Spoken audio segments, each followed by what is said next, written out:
Hi, this is Laor, CEO and co-founder of ScyllaDB. Welcome to today's session introducing Scylla 4.0. Joining with me is our co-founder and CTO, Kivity. So this is us. We won't introduce the company. I believe that by now you're familiar with it. If not, it's not the case, do visit our website. So on the agenda today, we have first our new database API, the Project Alternator, which is DynamoDB-Compatible API database. We'll dive into it and its structure. Lightweight transaction, a major feature released on 4.0, change data capture, plenty of goodies coming from repair improvements, which responsible not for just the repair process, but a bit surprisingly help with other node-based operations. Scylla Operator for Kubernetes. And if we'll have more time, we'll cover and compare Scylla 4.0 with our legacy database Cassandra, which on this time frame is working on their own 4.0 release. So lots to cover. Let's jump in. Scylla Alternator. It's really exciting because it's rare that we launch a new API for a completely new database. Our implementation of Alternator isn't a separate database, or it's not a separate layer. It's just part of Scylla core.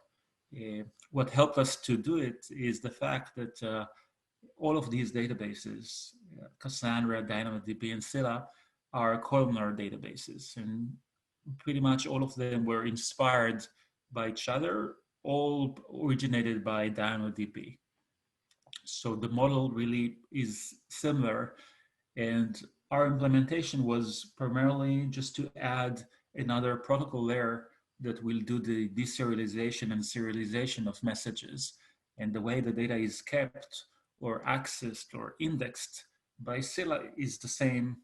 So it was relatively not a big effort for us, and it's really streamlined with our existing model.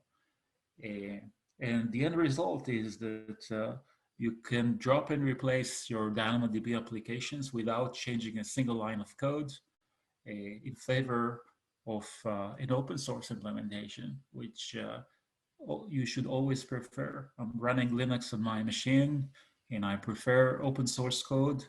It's better, it's no lock-in. Many times you can call it safer, and it's more fun too. You can check out our Git repository, you can compile it, just take several hours, because we're using the latest and greatest C++ features. So it's a hard job for the compiler, but then a better job for the CPU later. You can, if you spin Docker, it will take you just a couple of seconds to download the Docker image and get up and running.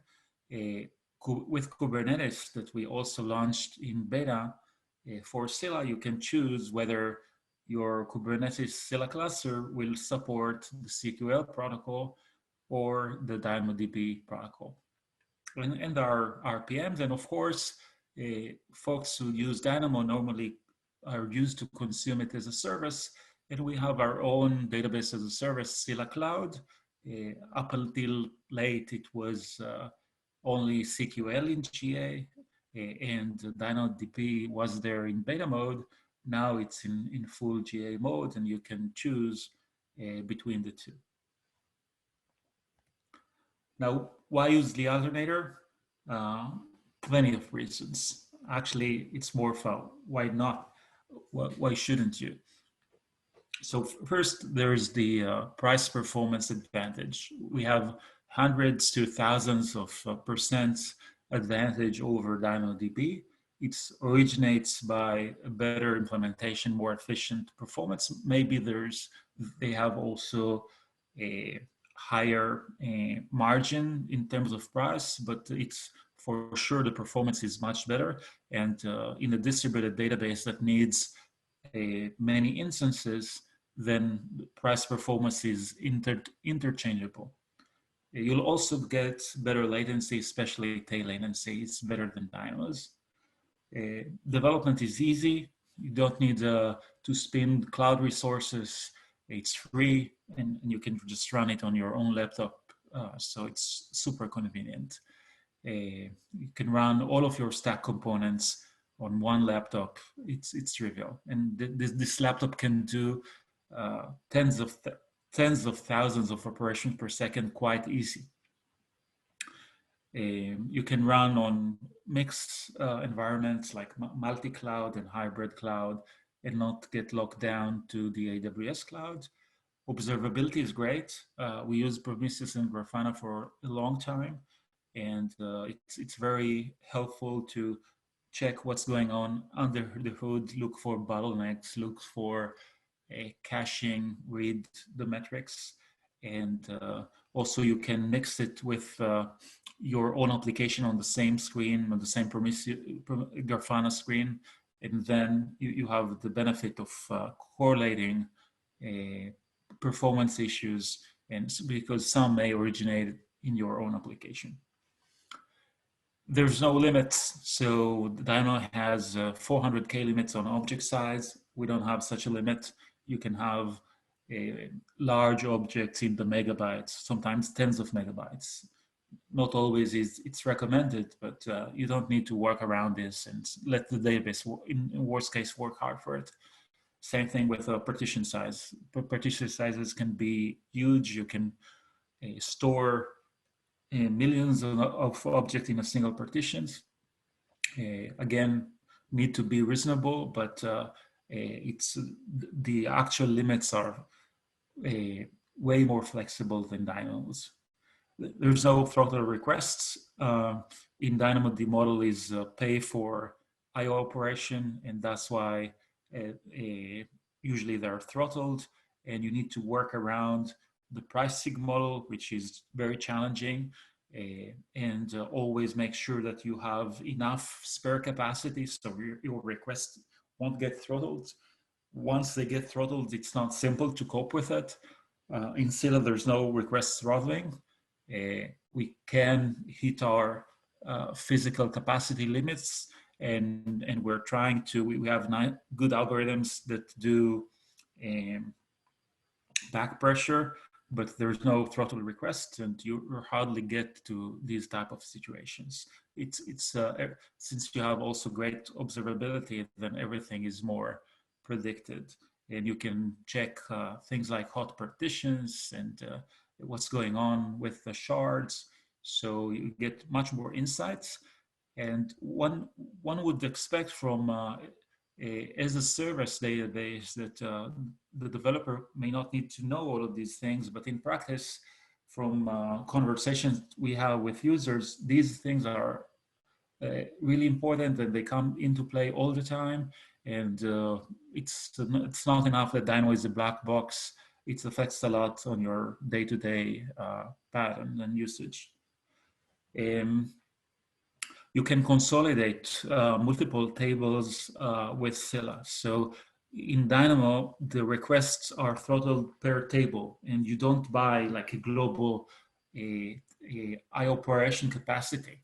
So if you have spare capacity in one table, you cannot enjoy from it in another table. AWS will be the ones who will enjoy from it. In Scylla, since we have key spaces, then you can consolidate multiple workloads and key spaces and tables over the same cluster. And then if you have an intermediate idle time or spare capacity on one workload, other workloads, let's say, that are batchy and just need to run and crunch numbers, can take this time and use them. With our CQL implementation, we provide workload prioritization feature that allows to give and to map workload with a certain priority. So important workloads or latency crucial workloads will get higher priority over others. And then it makes workload consolidation not just more efficient, but also a very convenient and with a guaranteed SLA. And then it's easier to consolidate workloads, and that gives you another level of saving over what the regular performance shows you. So when to use these are trivial when you develop with Docker, for example, or when you run Scylla Cloud instead of the AWS DynamoDB. You can also mix these. So let's say if you don't want to jump into the water completely, you can leave a data center with or the original DynamoDB on AWS, but move the processing of other databases, other data centers to Scylla, and duplicate your traffic. And this way you start to save immediately while you still have a backup, and you can lose that DynamoDB backup when you feel comfortable enough, and you'll save from day one. And ultimately, we of course encourage you to always use Scylla Alternator instead of DynamoDB. There's no, other than a few features that we haven't fully implemented, I think it's primarily transactions. All of the other things are implemented or almost in a done shape. Just the other day, this week, Dynamo launched small enhancements of empty strings. 2 days later, this feature landed in Scylla. Now we're in a unique position because we offer both the DynamoDB API and the CQL API. So as long as you use Scylla, we don't really care which API you use. And it's really interesting to figure out what are the differences and to provide recommendation for you. So Avi, why won't you go over these interesting differences? Sure thing, Dar. Thanks. The database itself is agnostic to the way you connect to it. It doesn't care if you use the CQL or if you use the DynamoDB API. It will be just as happy either way. But as engineers, we can have our opinions, and especially if you're a performance-obsessed engineer like me, then you might have very strong opinions about this. And we gave this a very broad coverage in a blog post that you can read on our website, but I'll summarize the key differences here. So first, the DynamoDB protocol is based on HTTP. It is a REST protocol versus the CQL protocol, which is a custom TCP-based protocol. It is not based on HTTP. And what does that mean? So HTTP is well known for its interoperability. You have clients in every thinkable language. So whatever language you use to write your application, you can connect to DynamoDB. Whereas with CQL, you need to make sure that the language that you're writing in has a driver. Drivers for the major languages exist, but if you're writing in a niche language, that might be a problem. And HTTP has a lot of tooling around it. So it's very easy to do things like load balancing and request routing and recording and load generation. So HTTP is very flexible. But on the other hand, because of that flexibility, HTTP is less efficient. One of the ways that this shows is that the lack of request multiplexing. So on HTTP, only one request can be outstanding at a time. If you could push multiple requests on a single connection, but then the request will be processed in order instead of concurrently, and you suffer from head-of-line blocking, where if the first request takes a long time to process, it will prevent responses from the other requests from arriving. And in SQL, that's not a problem. The protocol is fully multiplexed, so a single connection can have thousands and even tens of thousands of concurrent requests on it. And this way, the number of connections is minimized, and with that, the overhead. A similar difference is the fact that the DynamoDB is a text-based protocol. It's JSON versus SQL, which is a binary protocol. And that having a text-based protocol is easy for debugging because you can just dump a request and immediately understand it. But also it causes a bloat in network traffic, and it requires more CPU power, both on the client side and on the server side, to generate and process. So it is less efficient than the binary protocol that you have in CQL. A more important difference is prepared statements. So I imagine that most of you are familiar with prepared statements, but I'll repeat the key points anyway. Usually in an application, all of your queries are categorized into a small number of shapes. So you have a few types of read queries and a few types of write queries.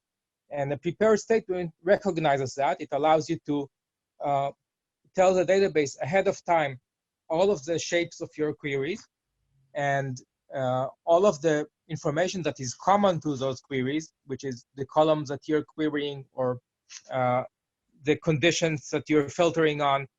All of those things can be sent ahead of time to the database.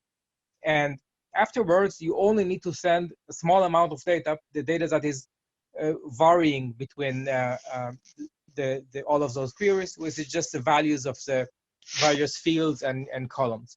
So this reduces the amount of traffic, and it reduces the amount of processing that the server needs to do because it can perform the processing ahead of time. So that's, again, a major efficiency advantage for CQL. Another advantage is that CQL has is topology awareness. So the CQL driver can negotiate with the server and exchange information about the cluster topology. And then when a query comes for a particular key, instead of sending it to some random node in the database or a load balancer, the query is sent directly to a server that contains the data for that key. And that saves network hops. In Scylla's case, it not only sends a request directly to the server that holds the key, it indeed sends a request to the CPU that holds the key. So you don't need to cross nodes, and you don't need to cross cores in order to process your requests. And that both reduces latency and increases efficiency. Another difference, this is not really a difference in the protocol, but more a difference in the implementation, is about how writes are handled and how the data is stored. So Cassandra and Scylla use a log-structured merge tree and data types that can be well distributed, and that gives a really improve the write speed, and that comes at somewhat at the expense of reads.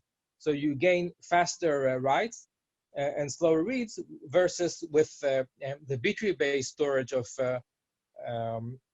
DynamoDB, your writes are slower, but your reads can be faster. And it is a spectrum. So on the extreme side of the spectrum, when you need to do a transaction, that in Scylla, that involves both a read and a write. So transactions have a bigger penalty in Scylla than they do in Alternator. So you have a spectrum of different sweet spots for each database. Yet another difference, a more philosophical difference, is does the database enforce a schema on your data, or is it schemaless? And Cassandra and Scylla are schema-full. So when you design your application, you first have to declare the shape of your data in the form of a schema. And with DynamoDB and also with MongoDB, they are schema-less. You have to declare just the types of your keys, but not the types of your attributes. And what that gives you is more flexibility on one hand, because you can just go ahead and start writing to your tables immediately. You don't need to spend time to design the schema. But on the other hand, um, it can lead to a situation where you have multiple parts of the application, or perhaps different versions of the same application, writing the data in different ways. So you end up with different data shapes. And now the application and all of its components have to adjust to all of those ways that the data can present itself. So my preference is to have a schema. And it does require you to prepare ahead of time and think about the way that the data will be stored in the database. But the database rewards you for this effort by enforcing that schema and making sure that when you read the data, you know exactly what to expect and you don't have any surprises, and you don't need to prepare for different ways of storing the same data, which just creates more application complexity. And finally, in Scylla, you can have multiple key spaces, and each key space can have multiple tables. In fact, the same is also true of DynamoDB. You can also create multiple tables, but the documentation and their blogs really encourage you to push everything into a single table. It avoids problems with one table being throttled while other tables still have spare capacity. So it's not really an issue of the design, it's more an issue of the pricing model that really encourages you to have just a single table. I think that is an artificial choice. You shouldn't have to make this kind of choices, and if the data logically belongs in different tables, then you should be able to store it in different tables without worrying about the price. Again, both databases support both models. It's more of a different philosophy and how the developers encourage you to do things. So that's it on the comparison between the protocols.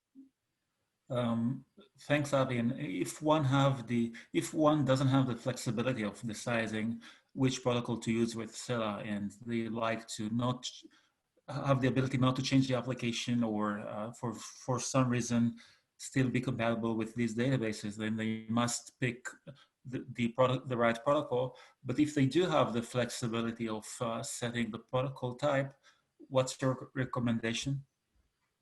Yeah, so my recommendation is to go with CQL. I like performance. I spend all my time ensuring that we are able to squeeze the best performance from the database, and choosing the CQL protocol allows you to do that. So you will get better performance if you choose the CQL. Not surprisingly, it's aligned with my preference as well. Moving on to the next major feature, lightweight transactions that provide us linearizability. It's a feature that was long anticipated. We delayed it and for the end, because most users do not need transactions. Some do, unlike regular operations, which don't need agreement in the form of two-phase commit algorithm. Lightweight transactions do reach agreement, and they're more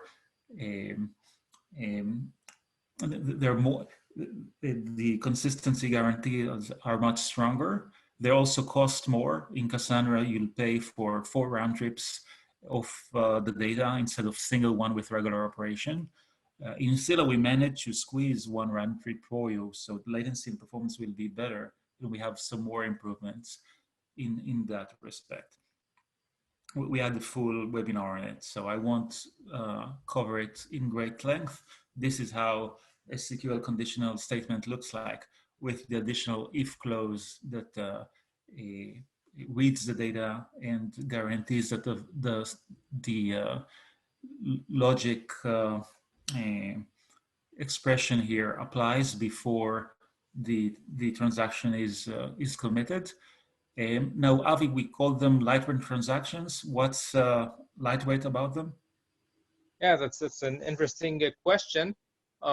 So if you're familiar with a relational database, then its transactions are interactive. And that doesn't mean that the user is typing in the statements in a shell, but there is an interaction between the client and the server.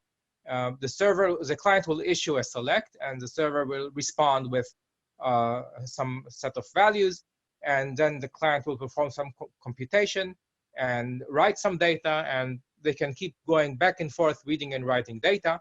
And in the end, the client will decide that they want to commit a transaction, and it will issue the commit command, and the server will make the transaction happen atomically.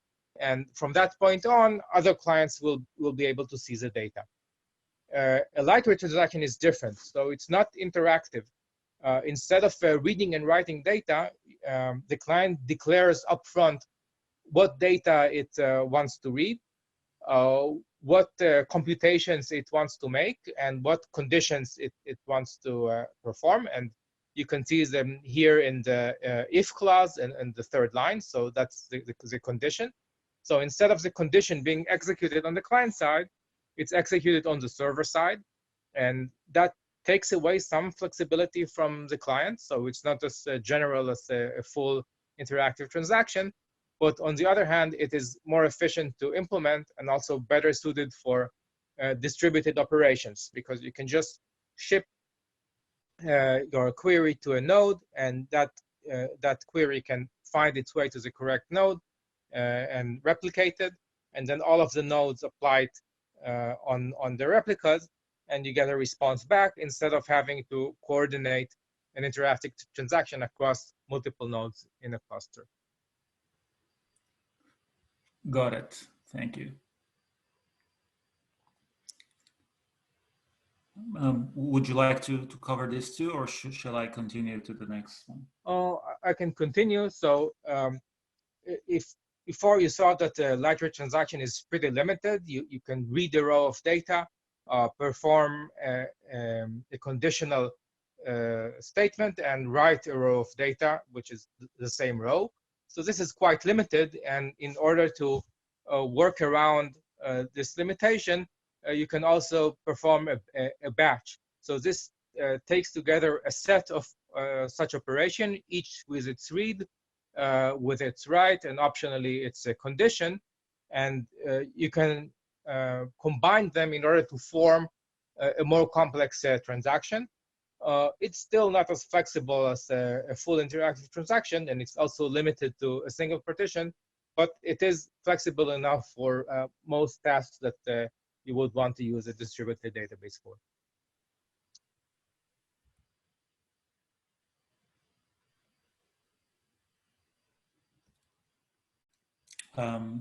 So to summarize, we have less round trips. We also have a shard-aware driver that allows the client to send the data not just directly to the node that has the that owns the data range, but also to the right CPU core. And then a nice additional thing, also unique to Scylla, is that when the replicas needs to come to agreement with the 3 round trips, we use the shard-aware within the RPC protocol. So on server 10, we'll send to server 11 and 12 on the to the right CPU cores. So performance is maximized and also latency is better. We're more durable than the Cassandra commit log by default. There are a couple of options, and by default, the commit log flush is periodic, every 10 seconds. And normally you wouldn't want that with transactions, because then you're going to lose them, and the client believes that it was committed, and maybe if there was a crash in the last 10 seconds, you're going to lose them. That's what happens with Cassandra, unless you configure a flash always, a batch mode where it needs to flash every transaction, but that makes it very expensive on some disks. So we've made it automatic. So once you have LWT transaction, without, even if your regular mode is periodic for your regular operations, your transactions will be safe. So it's a maximization of both durability and performance altogether. And we offer good observability. We have a special metrics for lightweight transactions, and some cases where multiple clients try to commit the same partition key, then there may be an overload, and some of them are supposed to fail. And you can check that with our metrics. All right, moving on to the next major feature, change data capture. It's still in experimental mode, which is kind of a beta. It works well, but we do last changes in the API, in the way you consume it. So this is why we chose not to commit to the API yet until we finalize all aspects of it. It allows you to consume database modification and have to stream them to a reader. And then you can connect your database implementation with other infrastructure, can either connect it to a Kafka queue, for example, and from there to the universe, or you can connect them to any other application. The change data capture of ours have a table granularity, so you can set it on and off per table. It writes to another table, an internal table, which we call CDC table, with the name of the base table, and you can consume it through the CQL protocol. The same protocol that you read and write to the database, you can also consume those changes.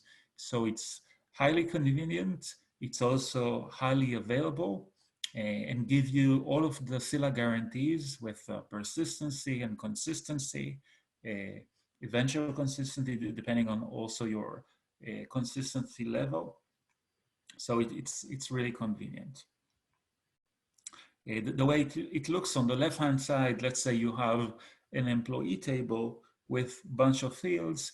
Once you create that table with a CDC log, as you can see here in the bottom, then we'll automatically create a counterpart CDC log table that has the same name with a different suffix, the CDC log suffix. It has a bunch of fields for to process it, to set the stream ID and the time and other fields, and also all of the fields of the original table, so we'll be able to capture the table changes. Under the hood, if you issue a regular write to the base table, then the coordinator node will send those writes to all of the replicas. In parallel, we'll also send the writes to the CDC log table. So there are we double the amount of writes. And then we start to collect acknowledgements. So we'll be able to let the client continue. And the CDC log table acknowledgements are the consistency level are the same as the base table, in this case, a quorum. So we wait not just for the acknowledgement from the base table, but also from the CDC log table. And once majority of them arrive, then the coordinator releases an acknowledgement to the client, and the client can continue and assume that the write was successful. The read path is standard. You read directly from the base table, and you also read directly from the log table. I won't going to cover all of this. We covered this in a separate webinar, which is accessible as well. We have plenty of advantages over the CDC implementation in Cassandra, Dino, and MongoDB. We actually were inspired by all of them, and our implementation mostly resembles the DynamoDB one, DynamoDB streams, where we're in the middle of DynamoDB stream implementation now. It's even better than DynamoDB because you can not only read the pre-image and post-image, you can get automatically, with Scylla, you can get the delta of the new value and the value before. Um, Everything is on the client side. We covered that. And you can also do filtering. So because it's a regular, the CDC table, log table is regular CQL table, you can apply the regular filters on it. And it's, we know that it was a long anticipated feature in DynamoDB, and it haven't landed there, and we support that. There are nice aspects of CDC under the hood. So we use time window compaction strategy for the CDC log tables because the pattern is time series. We automatically TTL the data every 24 hours.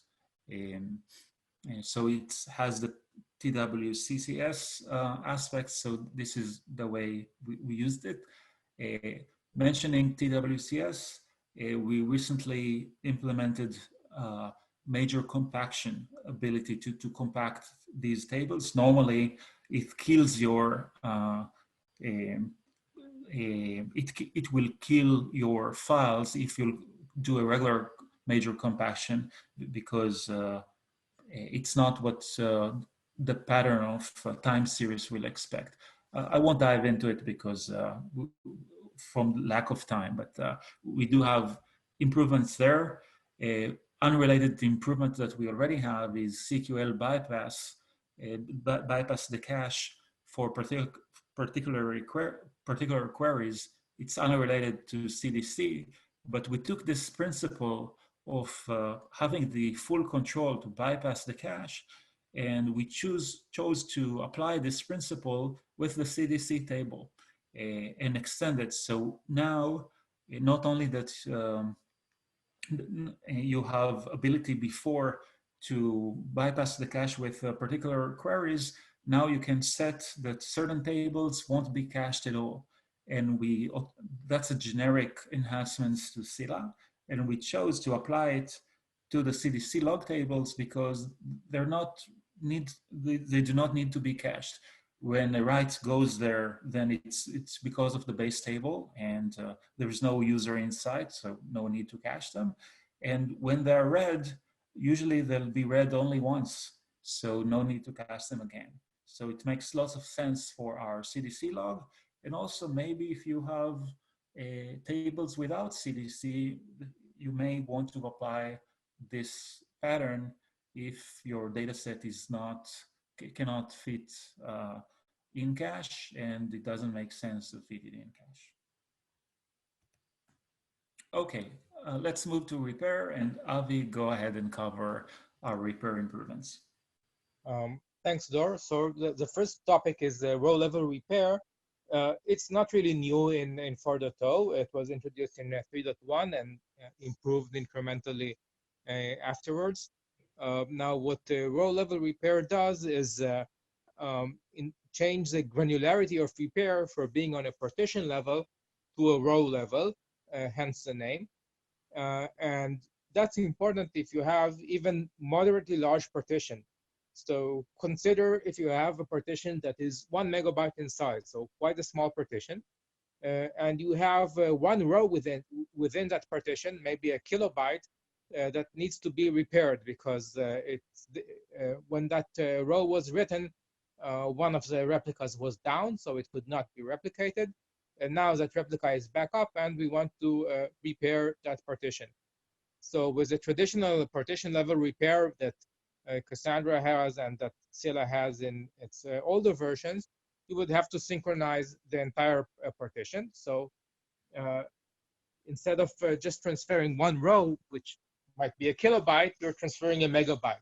So you have amplification of a factor of 1,000.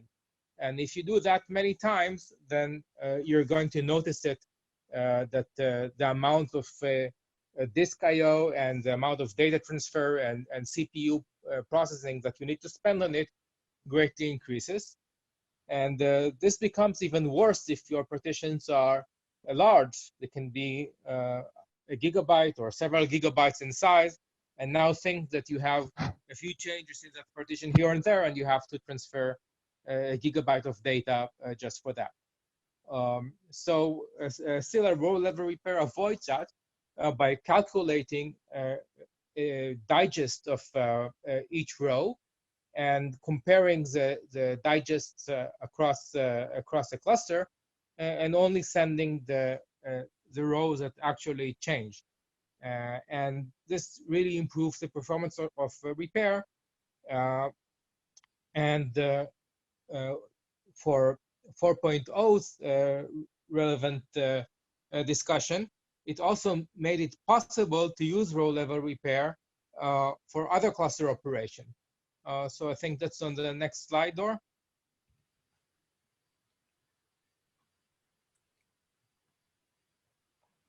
Dor, did you fall asleep? I moved it. Okay, so repair, thanks, I see it now. So repair-based node operations. So what we did was, instead of using streaming, which is just a transfer of data from one node to the other, we do a repair when we do a node operation. So node operations are the familiar bootstrap when you add a node to the cluster, a decommission when you remove a node, and the more complex replace and rebuild, which is when you suffered loss of storage on the node, and or the node got completely lost and you're rebuilding it in place. So what repairs allow you, because it is able to merge data from multiple nodes, it allows you to do a bootstrap even if one of the nodes is down, because it is able to use the two surviving replicas to construct a correct image of the data. For the more complex operations, such as replace and rebuild, these are never safe if you're copying from just one replica. So you have to merge the data from two replicas. So it made the operations more safe and also more flexible, because you can now safely bootstrap even when one of the existing replicas is down. And it is also resumable.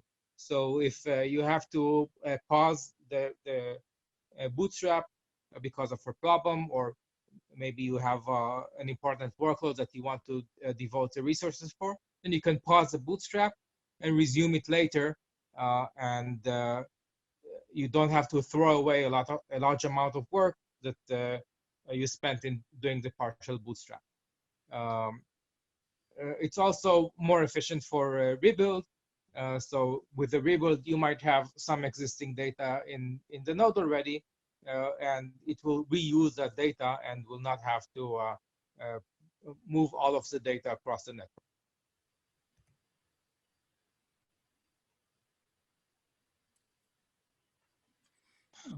There may be a lag somehow. Yeah, there is a little bit of lag. Okay, so I see the next slide. So we're doing some more improvements in repair and all the operations that are now based on repair.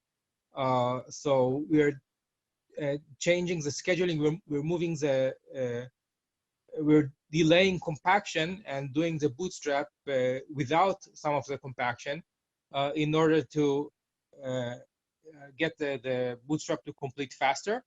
So the compaction doesn't have to fight with the bootstrap. And afterwards, there is a phase where compaction reshapes the data so that the cluster can read it more efficiently.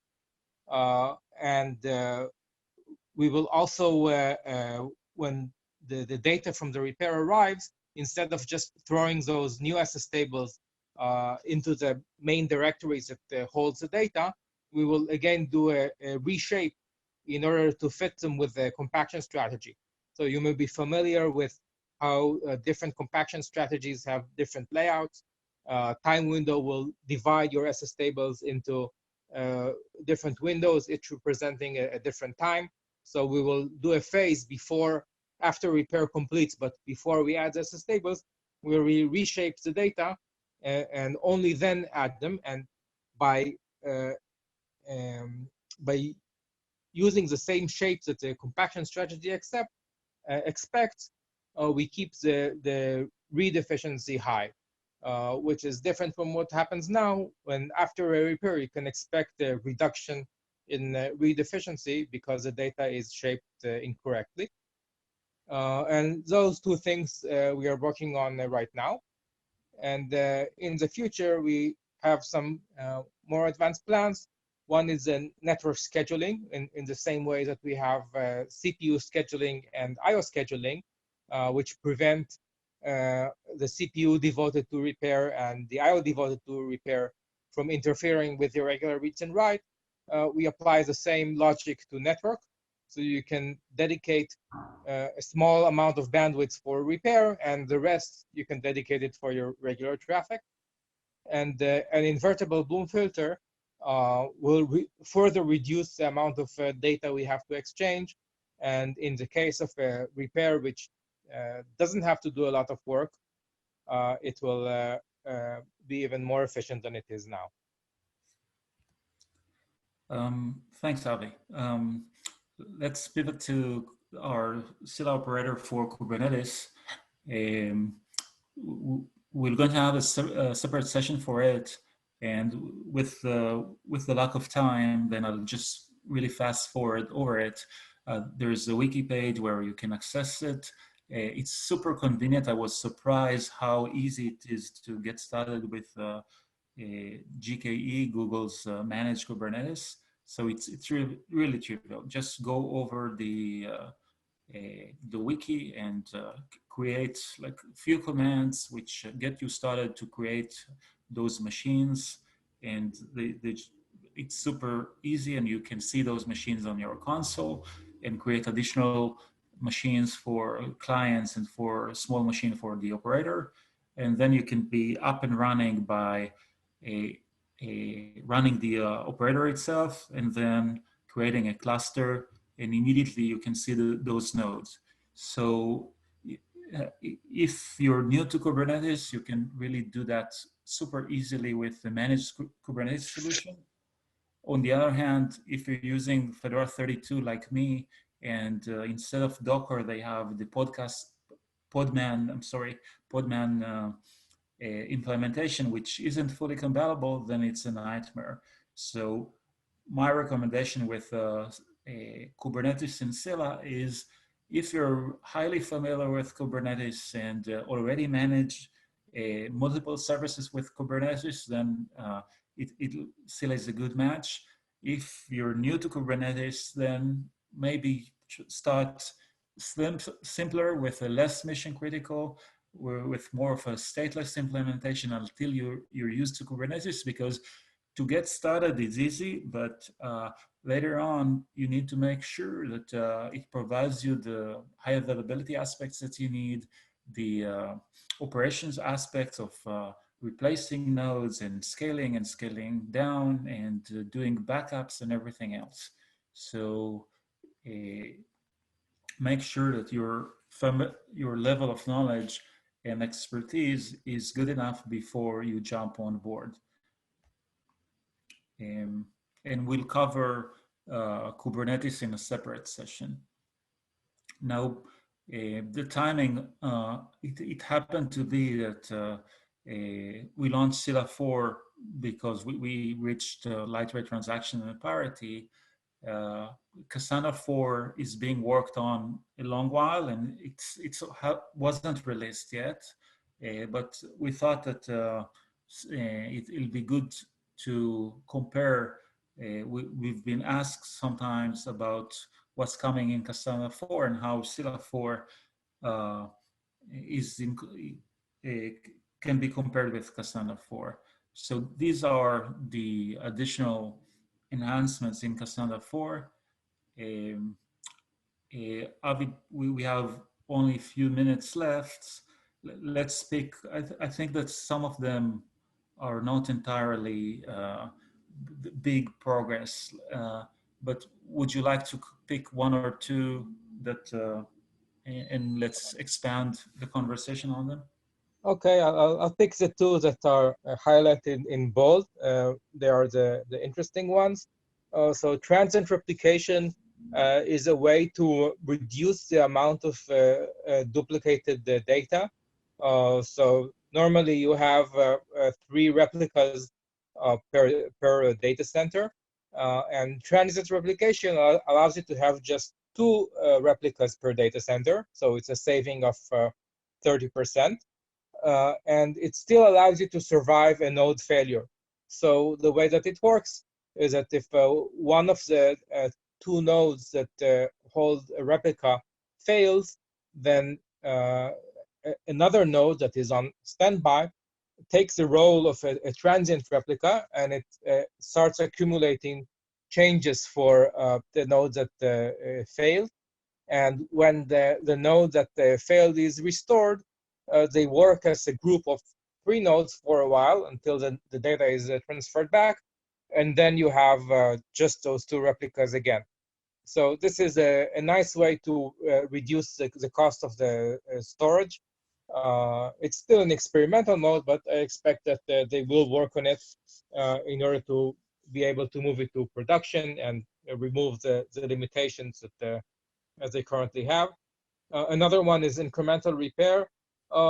It's not really new for Cassandra 4, but they did improve it. So incremental repair allows the system to remember the state of all of the data that was repaired and not repair it again. And that reduces the amount of work and the amount of traffic and that you need to do in order to repair. It's a nice feature. It does have some problems, but in general, it can reduce the amount of work that the system needs to do and get faster repairs for you. Okay, altogether, there's we do like transit replication, and maybe in the future we'll implement it. Maybe we'll have some other repair improvement instead of incremental repair. But altogether, the other not bolded items, we already have them, like pluggable storage. They plugged a RocksDB implementation in C, and not surprisingly, they get a better performance. With many other features, we already got better latency, better control, and even we have virtual tables, which is a really good direction. Okay, we benchmarked Scylla versus Cassandra in the past, and the benchmark, the previous one of Scylla version 2.2 versus Cassandra 3.111 is on our website for quite some time. We recently went back to the same scenario and benchmark Scylla 4 with it, and we got much better performance. Basically, we were able to drive 2 times the traffic with the same latency. So before we used 300,000 ops, and now we use 600,000 with the same setup. We also tested Cassandra 4, but we need to provide the details, but Cassandra 4 doesn't provide you better performance than Cassandra 3. You can see that with the feature set, the only difference is Java and ZGC, but they didn't improve performance there. And it's still in alpha shape, so it's not entirely stable. Cassandra 4, altogether on the same setup, Scylla has 3 times the throughput than Cassandra, 7 times better latency. The cost of the setup is 2.5 cheaper with Scylla. The amount of nodes is 10 times fewer nodes, so it's way easier to manage. It's way faster to scale out and scale in with Scylla, because to increase your capacity by 25%, Scylla just need to add a single node, and we timed single node addition in an hour. Cassandra, on the other hand, in order to increase 25%, in this setup needs to add 10 nodes, and its streaming is slower, even those nodes has less capacity. So it will take you 14 times more time to scale out with Cassandra. Sometimes it's so slow, and scaling in is even will take it's even slower. We tested also with Cassandra 4. So practically, Cassandra pushes you to over provision because you cannot be that elastic. So not only that the performance and cost differences are so big, then those streaming times will mean that you just need to over provision for the worst case scenario, and that will even cost more. And lastly, we wanted to have a guided tour over our Grafana server that we posted results before on Twitter, but we wanted to have a live Grafana tour, but we're coming to the end of the hour. So I guess let's just pivot to a short Q&A. You have plenty of resources on the web, and let's switch to a Q&A. Okay, I'll pick some questions from the list. We probably won't get to all of them. So here's a question. Dor, what's your roadmap to get the DynamoDB API running serverless? Well, that's a long question, and there are multiple ways to be able to do that, to map. DynamoDB also runs by servers, so it's primarily around hosting a multi-tenant environment. Sometimes it can be one tenant, but consolidating more clusters on it, and this way you can map I operations to it. So so we're going towards that path with a lot of speed ups in our elasticity, and we're about to implement a tablet model to break big tables into smaller ones, to be able to stream faster and host by tablets and not by tenants or tables. But it's a long roadmap, and we're going towards it. Okay, thanks, Dor. Here is another question that I'll answer. So when should I use the Scylla driver to connect to the ScyllaDB?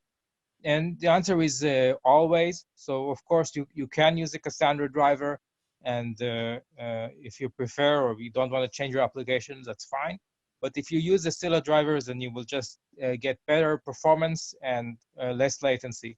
And those are things that are always good to have. So we recommend always using the Scylla driver.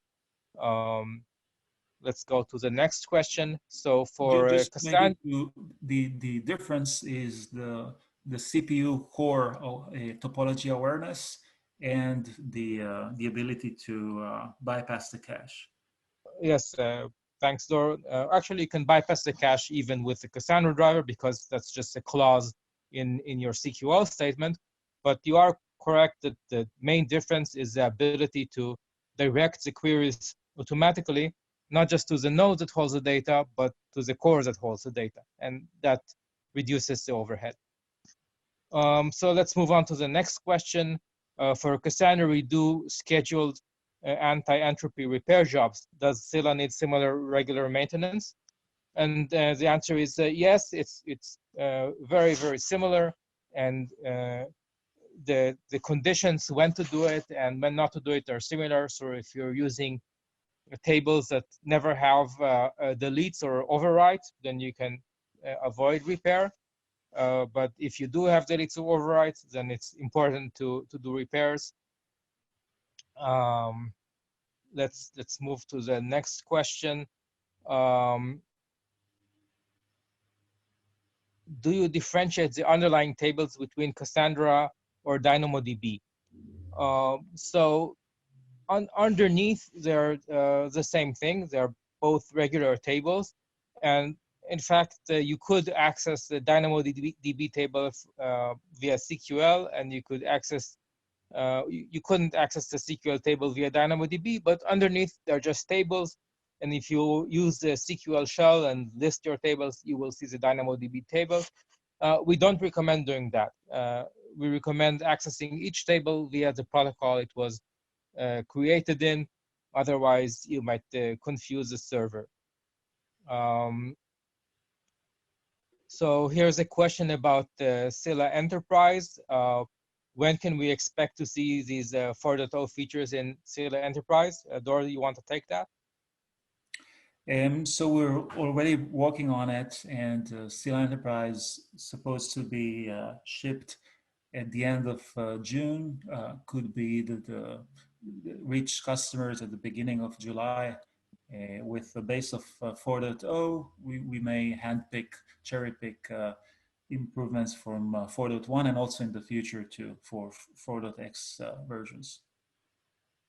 Okay, I got notified that we were at the 1 hour mark, so let's wrap up. Maybe I'll take one last question because it has a complement in it. It says, I like that CDC is a standard CQL table, very handy. Do you have plans for a Kafka source connector? So thanks, we like that design as well. And we do plan to have a full Kafka connectivity so that you can ingest data from Scylla tables via Kafka, and also the other direction, write data to Scylla tables from Kafka. Yeah, the first direction we do have a connector, just the other direction. Yeah. Yeah. So we will have both of them fully supported. Mm-hmm. Alrighty, so let's wrap up. Slack is there, so you can continue on Slack. Need to jump to my next new employee conversation session. So thank you very much for listening. Thanks, Avi, and bye-bye.